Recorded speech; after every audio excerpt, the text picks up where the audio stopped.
Good morning. After the technical difficulties of yesterday, it took 2 days to get that video up because I had like 3 corrupted files and a whole bunch of stuff. So after some work, we got it uploaded.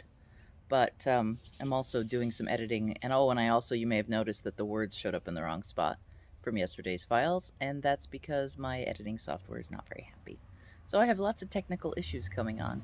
Today, you are like on the porch with an unappealing look. I've just got plane behind me because I haven't positioned myself very well. But we're in hot, hot Portland now.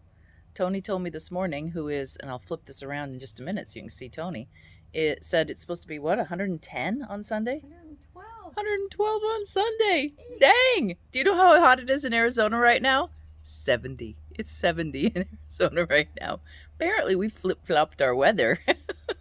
Arizona's happy as clams. You should have seen the videos coming out of everybody down in Tucson taking photos of the monsoon.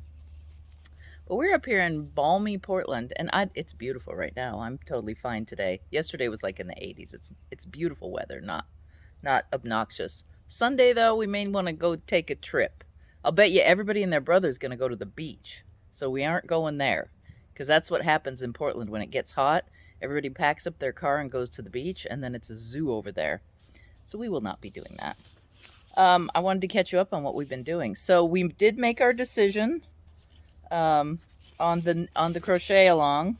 We are all doing, and if anybody's interested, let me know. I'll have a Instagram post where you can comment and show progress. We've got yarn here, but if you want to pick your own yarn, you can totally do that.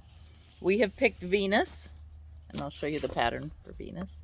We've picked Venus, and the reason we picked Venus is when we got to looking deeply, given that the two of us hardly know anything about Tunisian crochet, it was the most approachable. The author has some instructions as to how to do the stitches, but I can also help you along. All you have to do is let me know, and I'll do a video of how to do the, I can't even pronounce it. What it is? Oh, it's a linked four-upple treble. Linked four-upple treble.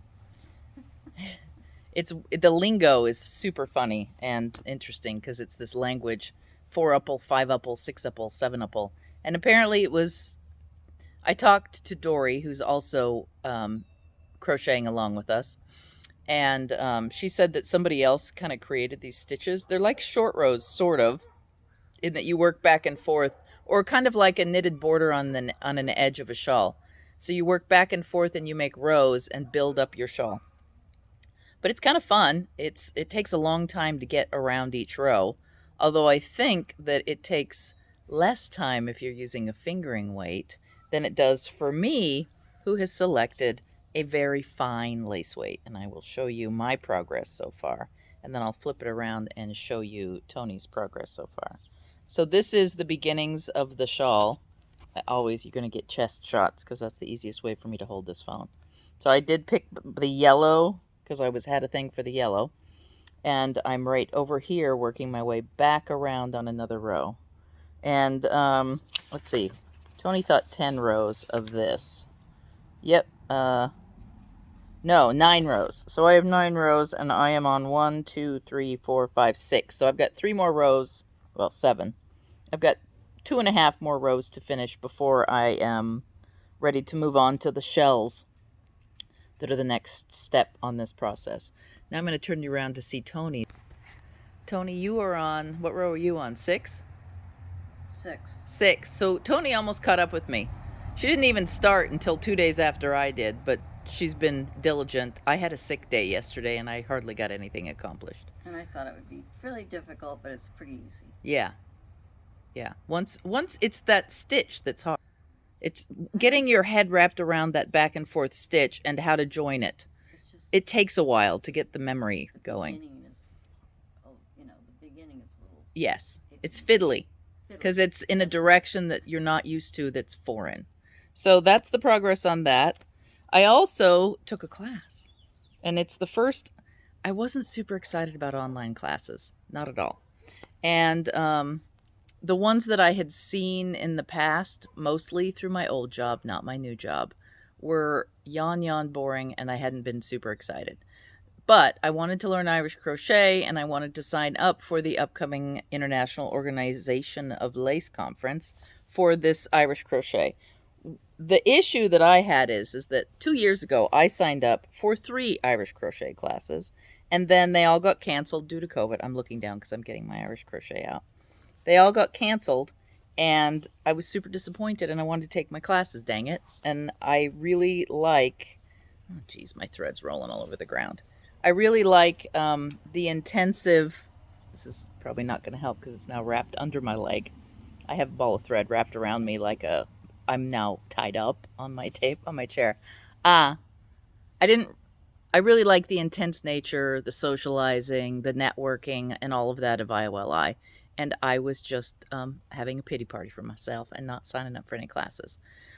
So I signed up for this one, and it's really good. I like the format that the teacher is using, and it's funny because she told us why she's using that format, and it's interesting.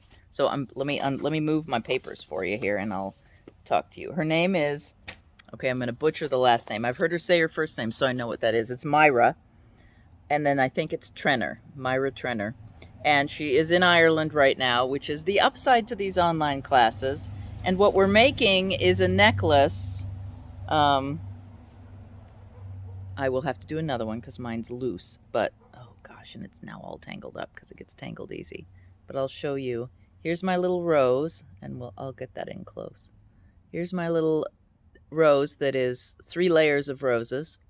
And the thing that is the coolest is this little center circle, like the eyelet. You do that by wrapping a core of a bunch of thread and then crocheting around it. And I'd never, you know how you know in your head, oh yeah, that's exactly how it's done. I didn't think about it before. And I'd seen lots of these done with a plastic core, but this is just a bunch of thread wrapped up. We're doing a necklace. So it's a row of a rose at one end, and then a string of chains, but with a clooney knot or a clones knot in between. And that's what I learned today, as to how to properly do this clones knot. And on the internet, there's a couple of people who show you incorrectly how to do it, or don't complete the process. So I've learned to complete the process. Mine were a little scabbly to begin with. And then after I finish the length of my chain, I will do another rose, and it's like the graduates that wear the little cords. It's like a cord necklace. Or I guess I could tie it in a knot and wear it around my neck. So I'm working on that. And then the next thing, I think we have one more class, and we're going to learn a shamrock. I'll show you the shamrock, a picture of the shamrock. Where's the finished one? There's the finished one up at the top corner. So we'll be making that. Now, just so you know, Myra has a book that you can buy at the Lace Museum in California, and I'll put links down below. And then they offer classes through the Lace Museum that you can take, and through IOLI. Now, I think the IOLI ones are now full, but Moira said that she might be opening some new slots. So if you're interested in learning Irish crochet, it's pretty cool. You can get your supplies from the Lace Museum, and then I also have them here. All the little hooks. There's like 3 hook sizes and 3 thread sizes. And after I do this, I'm going to try some colors and see what I can make. I have my eyes on a blouse, but I have huge ambitions for things that I never actually finish. So you know how that goes. I think it's like, I used to get too much food on my plate at a buffet. I kind of have that problem with crafts. I have all these great ideals, gold work, and I want to do all of the things. I just need to retire. I need to retire so I can actually do them all day. Anyway, yeah, that's what we've done. And I accidentally left the water on the lawn all night. That was a good idea. God knows what the water bill's going to be tomorrow. And I will show you next week a garden tour, because it has, just as I suspected, exploded after the rain the other week. So everything's growing rapidly. The tomatoes are perfectly happy now. But I did lose my dill. My dill died. I got to go find some dill to replace it with, because I like dill with salmon. Anyway, that's it for today. Let's see if this video works. Thumbs up, right? Good luck. I'm going to cross my fingers it works and that I can actually deal with it. All right. Bye.